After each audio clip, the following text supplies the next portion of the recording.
Hello বন্ধুরা, Facebook content মনিটাইজেশনে চলে এসেছে ধামাকাদার আপডেট।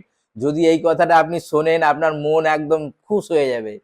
কারণ আগে ফেসবুক কন্টেন্ট মনিটাইজেশন সবাই পেতো না। আমি দেখেছি যাদের 20K 25K 30K পর্যন্ত ফলোয়ার আছে তারাও কিন্তু কন্টেন্ট মনিটাইজেশন পায়নি। কিন্তু এখন সবাইকে কন্টেন্ট মনিটাইজেশন দিয়ে দিয়েছে। কিন্তু তার জন্য কিছু টার্মস অ্যান্ড কন্ডিশন আছে, সেইগুলো আমি এই ভিডিওতে পুরো বলে দেব। ভিডিওটা পুরো ইনফরমেটিভ ভিডিও হতে চলেছে, এই ভিডিওটা পুরো লাস্ট পর্যন্ত দেখুন। আর হ্যাঁ, যদি আমার এই পেজটাকে ফলো করে না থাকেন তাহলে এখনই ফলো করে রাখুন। ফেসবুকে আগে কন্টেন্ট মনিটাইজেশন নিয়ে পুরো একটা ধোঁয়াশা ছিল, একটা অন্ধকার ছিল। কেউ জানতো না কবে সে কন্টেন্ট মনিটাইজেশন পাবে। যদি তাদের মনে হতো তবে সে কন্টেন্ট মনিটাইজেশন দিত।